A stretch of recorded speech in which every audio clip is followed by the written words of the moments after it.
C'est un large appel à manifester qui a été lancé à Tunis cet après-midi dans la continuité d'un précédent rassemblement qui avait été organisé en fin de semaine dernière. Et ce, alors que pour la première fois cette semaine, le Parlement européen a mis la pression sur le président Kais Saied, exigeant de lui la libération des personnes détenues pour avoir exercé leur liberté d'expression. J'accueille sur ce plateau pour en parler Hatem Nafti. Bonjour. Bonjour. Vous êtes essayiste, chercheur auprès du centre indépendant Noria Research notamment. Vous êtes aussi l'auteur de Notre ami Kais Saied, essai sur la démocrature tunisienne. C'est aux éditions Rive Neuve. On attend donc cette mobilisation aujourd'hui. On va voir si elle est d'ampleur. Ce ne fut pas vraiment le cas la semaine dernière.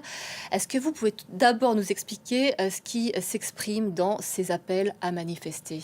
Alors, la manifestation d'aujourd'hui, elle était à l'appel des féministes tunisiennes. Il faut savoir que la principale organisation féministe, l'Association tunisienne des femmes démocrates, a été gelée, enfin a vu ses activités gelées pour un mois. Et donc, cette manifestation, c'est une façon d'ailleurs c'est sous le slogan «Nous sommes de retour», pour fêter cela et surtout pour dire que les associations, que la société civile se bat pour garder les libertés qui sont de plus en plus confisquées. Donc cela s'inscrit effectivement dans la continuité de la manifestation de la semaine dernière. Qui, là aussi, a été à l'appel. Donc, le principe ou le mot d'ordre était contre l'injustice. Hmm. Et pareil, ça s'inscrit dans cette dynamique de retour à la rue, de manifestants qui demandent le retour des libertés et qui protestent contre la restriction de plus en plus importante des libertés en Tunisie. On va parler effectivement du système judiciaire, puisqu'il interroge depuis des mois, ces arrestations interrogent aussi. C'est vrai que vu de France, on est presque surpris aujourd'hui de voir des Tunisiens prendre le risque de manifester, de se mobiliser. C'est dire le climat de peur qui s'est installé dans le pays ces derniers mois. Alors effectivement, aujourd'hui, contester le régime peut coûter cher, peut coûter de la prison, peut coûter des poursuites. Il y a des pressions sur les manifestants, sur leurs familles. Mais si vous voulez, on n'a jamais arrêté de manifester en Tunisie. Ça, c'est un petit peu le legs de la révolution tunisienne qui célébrera bientôt ses 15 ans. Donc là, il y a beaucoup moins de personnes. Donc les chiffres de la semaine dernière, on parle de 3000, 1500 à 3000 personnes, sont importants compte tenu du climat actuel. Mais il y a eu des manifestations régulière durant ces années. On a eu beaucoup moins en nombre, mais on n'a jamais arrêté de manifester en Tunisie. Ça, important. De là à provoquer un basculement, une remise en cause de ce régime qui est qualifié d'autoritaire de plus en plus. Alors ça, je ne pense pas que ça ne tienne qu'à ça, mais il est important effectivement que les manifestations se poursuivent et qu'il y ait cette vigueur. Or, aujourd'hui, le problème, c'est qu'il y a eu des manifestations beaucoup plus importantes dans les régions. Et notamment, on parle de ce qui se passe à Gabès, donc quatrième ville de Tunisie, où il y a un mouvement social écologique qui a une quinzaine d'années aujourd'hui, qui proteste contre la pollution. C'est un petit peu le centre de la pétrochimie tunisienne, et c'est une ville importante, quatrième de Tunisie, avec des taux de cancer très importants, avec une pollution insupportable. Et il y a eu des cas de suffocation d'élèves à la rentrée. Donc il y a eu des manifestations importantes. On parle de 150 000 personnes hein, pour la quatrième ville de Tunisie, c'est quelque chose d'énorme. Mais dans le même temps, ces manifestations, elles sont vraiment contre les autorités, contre la mauvaise gestion et contre la pollution et peut-être contre la nonchalance des autorités. Mais il y a un point important, autant les manifestants sont globalement très durs envers les autorités, mais il y a une dissociation entre s'attaquer aux autorités et s'attaquer au président de la République. C'est-à-dire qu'il y a toujours dans l'imaginaire et dans le narratif du régime, mais qui est accepté par une partie de la population, que Kais Saïed essaye de faire ce qu'il peut. Et il a contre lui tout un tas de complots. On a vraiment ces théories du complot un petit peu partout. On parlera peut-être du procès du complot contre la sûreté de l'État, mais il y a vraiment des complots partout. Un président de la République qui raconte que, y compris ses propres services, freinent des quatre fers pour l'empêcher de, l'expression consacrée, c'est nettoyer le pays et le remettre sur les rails. Et donc ce décret 54 que vous évoquez, en fait, qui justifie notamment toutes ces arrestations. Entre autres, de toutes les façons, il y a suffisamment... La loi tunisienne est suffisamment répressive. Il faut savoir que le code pénal remonte à l'ère coloniale et le code de procédure pénale remonte à l'ère Bourguiba, vraiment au moment où on s'en prenait à l'opposition. Donc il y a ce qu'il faut, y compris sans le décret 54, pour mettre beaucoup de personnes en prison. Mais ce que je dis, c'est qu'il y a deux types de manifestations. La manifestation de cet après-midi qui désigne comme principal responsable de la situation le président de la République. Et il y a d'autres manifestations un petit peu partout dans le pays qui sont même contre les autorités, mais qui ne font pas le lien, ou qui refusent de voir le lien, en tout cas qui ne font pas le lien entre la responsabilité d'un président qui a eu des pouvoirs inédits en Tunisie. Il faut savoir que selon la Constitution et aussi selon son application, aujourd'hui, Kais Saïed dispose de plus de pouvoirs que Bourguiba Ben Ali sous l'ère autoritaire. C'est un petit peu important. Mais il y a toujours cette dissociation d'une partie de la Tunisie qui proteste contre les autorités, mais dissocie ça du président de la République. Et donc, ne demandent pas la chute du régime.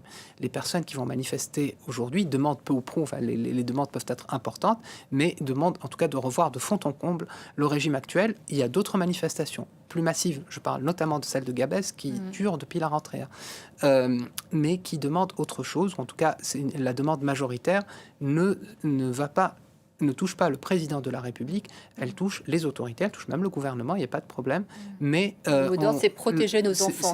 C'est protéger nos enfants et en tout cas, les manifestants ne demandent pas, enfin, ne voient pas la responsabilité directe du chef d'État tout-puissant qu'est Kais Saïed. On parlait du système judiciaire, c'est quand on attaque le président Saïed, c'est ce qui lui est reproché, ses dérives autoritaires. Comment est-il devenu dysfonctionnel ce système judiciaire, alors qu'on sait que en miroir, les avocats, eux, restent très mobilisés et parlent. Oui, tout à fait. Alors, disons, il y a eu une longue dérive qui a commencé par le coup d'État du 25 juillet 2021, où le président, sous couvert d'état d'exception, a commencé à prendre les prérogatives d'abord du Parlement et ensuite de la justice.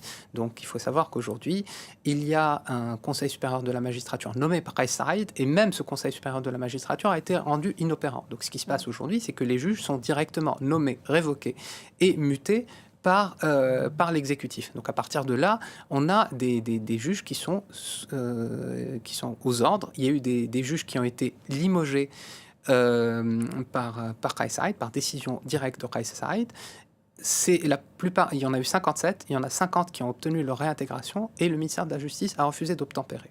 Donc aujourd'hui, nous avons des juges aux ordres, c'est-à-dire c'est une description organique. Aujourd'hui, il n'y a pas de Conseil supérieur de la magistrature opérant et donc à partir de là, nous avons un président de la République qui interfère dans les décisions de justice, qui même va jusqu'à dire, là je reviens à l'affaire du complot contre la sûreté de l'État, quand les premières arrestations ont eu lieu, le président de la République a dit celui qui se permettra de les innocenter sera considéré comme leur complice.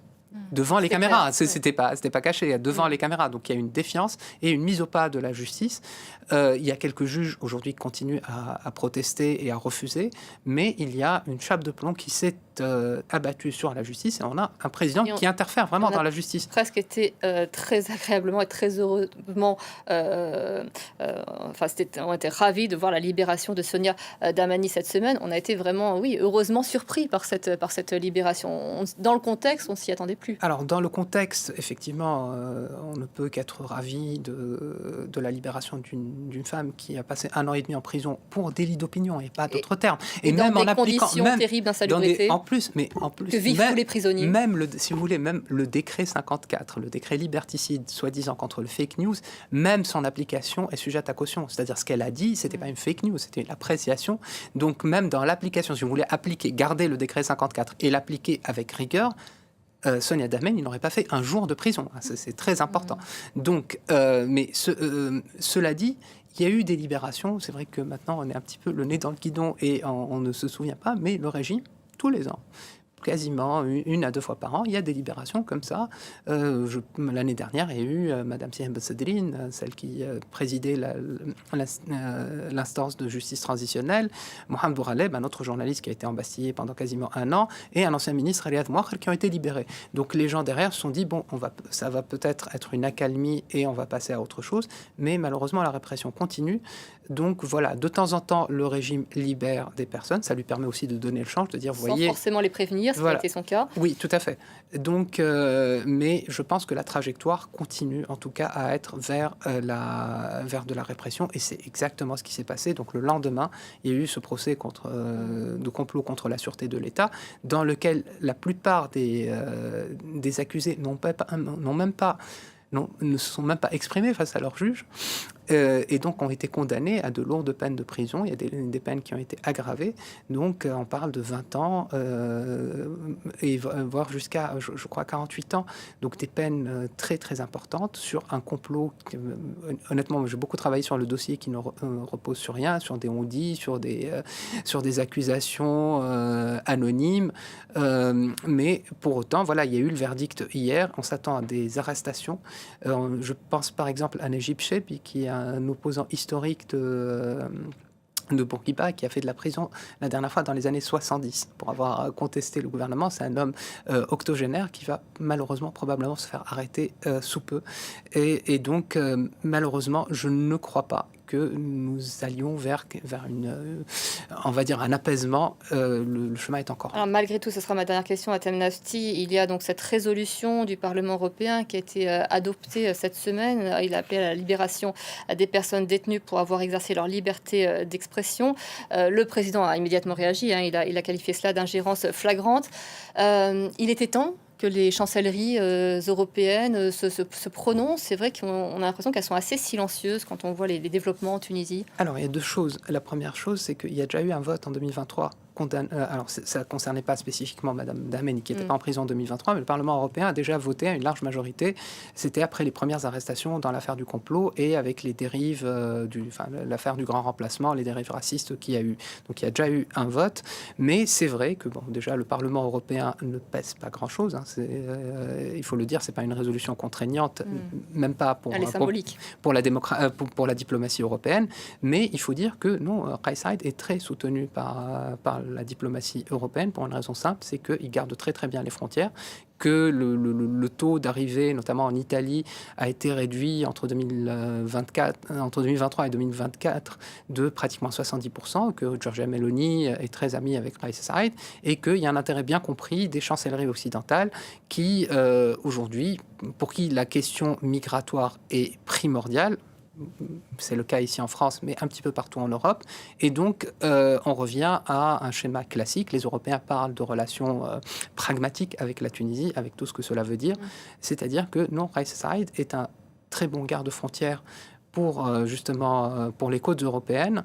Et donc, à partir de là, la question, loin des proclamations des Européens, la question des valeurs, en fait, elle passe, mais c'est souvent le cas, c'était déjà le cas avec sous Ben Ali, elle passe au second plan. Là, il y a un intérêt bien compris, il y a une stabilité aussi en Tunisie, il y a une stabilité autoritaire, et il y a cette question des frontières, ce qui fait que les Européens sont plutôt contents, contrairement à ces expressions, ces proclamations de valeurs qui ne sont pas suivies des faits. Thème Nafti, on vous aura entendu. Merci beaucoup d'être venu sur ce plateau